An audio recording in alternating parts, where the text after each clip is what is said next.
வணக்கம். நலம்வாழ ஈஸ்வரி காயகல்ப மூலிகையான கரிசலாங்கண்ணியின் மருத்துவ பலன்களை பற்றி இன்னைக்கு பார்க்கலாம் வாங்க.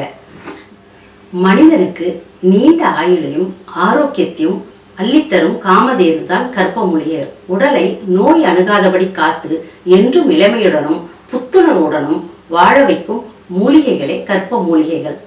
கரிசலாங்கண்ணியும் ஒரு கற்ப மூலிகையே. இந்த கரிசலாங்கண்ணியை கரிசாலை, கைகேசி, கையாந்தகரை, தேகராசம் என பல பெயர்கள் உண்டு. இதில் மஞ்சள் கரிசலாங்கண்ணி, வெள்ளை கரிசலாங்கண்ணி என இரண்டு வகைகள் உள்ளது. வெள்ளை கரிசலாங்கண்ணியில் இரும்பு சத்து அதிகம், மஞ்சள் கரிசலாங்கண்ணியில் தாமிர சத்து அதிகம். கரிசலாங்கண்ணி உடலுக்கு ஆரோக்கியத்தையும் புத்துணர்வையும் தரதால இதுக்கு மரண மாற்று மூலிகைன்னு சொல்லுவாங்க.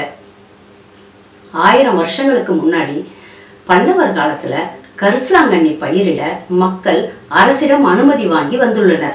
இந்த கரிசலாங்கண்ணி பயிரிட்டு வளர்த்து விற்று கன்னிக்கானம் என்ற வரியும் செலுத்தி இருக்காங்க. இது பற்றி பல்லவர் கால செப்பேடுகள்ல குறிப்பிட்டும் இருக்காங்க. ஏன் கரிசலாங்கண்ணிய பயிரிட அரசு வரி வாங்கினாங்கன்னு எல்லாருக்கும் கேள்வி வரும். ஏன்னா இது உடலுக்கு ஆரோக்கியத்தை அள்ளித்தரும் அருமருந்தா இருந்திருக்கு. பொதுவாகவே இந்த மூலிகை குரல் அறுப்பு நோய், காமாலை, குட்டம், வீக்கம், பாண்டு, பல்நோய் பலவற்றை முற்றிலுமாக சரி செய்யும். குழந்தைகளுக்கு உண்டாகும் மாந்த நோய்களை குணமாக்கும். கண் பார்வையை தெளிவு பெற செய்யும். பார்வை நரம்புகளை பலப்படுத்தும். கண் வறட்சியை போக்கும். கிட்ட பார்வை, தூரப்பார்வை போன்றவற்றை குணமாக்கும். இதய அடைப்பை நீக்கும். மண்ணீரல், சிறுநீரகத்தை பலப்படுத்தும். நரம்பு தளர்ச்சியை போக்கும். மூளை நரம்புகளை தூண்டி புத்துணர்வு பெறச் செய்யும்.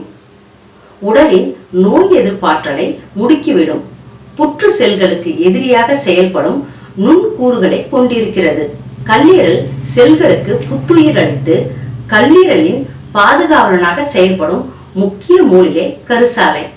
தொடர்ந்து கரிசாலையை பயன்படுத்தி வந்தா உடலுக்கு பொற்சாயலை, அதாவது தங்க நிறத்தை கொடுக்கும். ஆக மொத்த உடலுக்கும் பலம் தரும் அற்புத மூலிகை கரிசலாங்கண்ணி. பல வியாதிகளை குணப்படுத்தும் கரிசாலையை பயன்படுத்தி இரத்த சோகை, சளி, உடல் பருமன், தொப்பை குறைக்க சில குறிப்புகளை பார்க்கலாம். இதுவரைக்கும் நம்ம சேனலை சப்ஸ்கிரைப் பண்ணாதவங்க சப்ஸ்கிரைப் பண்ணிக்கோங்க. கூடவே பெல் ஐக்கானையும் கிளிக் பண்ணிக்கோங்க. முதல்ல இரத்த சோகை சரி செய்யும் முறையை பார்க்கலாம். உடலில் இரும்பு சத்து குறைவதால் இரத்தத்தில் உள்ள சிவப்பணுக்கள் எண்ணிக்கை குறைந்து உடல் சோர்வடையும்.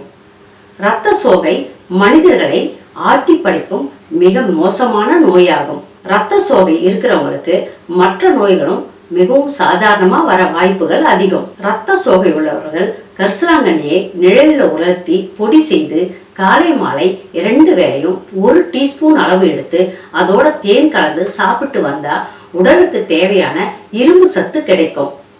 இதனால் இரத்தத்தில் சிவப்பு அணுக்களின் எண்ணிக்கையும் அதிகரிக்கும்.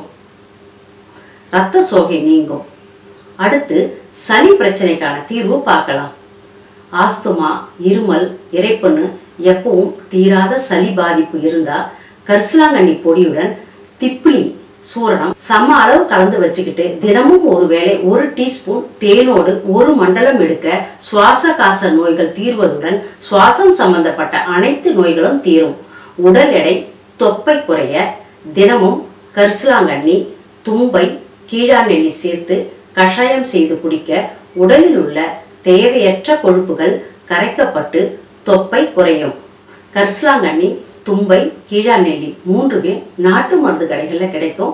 வாங்கி பயன்படுத்தலாம். இயற்கையின் கொடையான இந்த கரிசலாங்கண்ணி எத்தகைய மருத்துவம் கொண்டது என்பதை இதிலிருந்தே நம்ம தெரிஞ்சிருக்கலாம். ஒவ்வொரு மூலிகையும் அருமருந்தாகும். நம் பாரம்பரிய மருத்துவ குறிப்புகளை தொடர்ந்து பெற நலம்வாழ ஈஸ்வரி சேனலை சப்ஸ்கிரைப் செய்து இணைந்திருங்கள். நன்றி, வணக்கம்.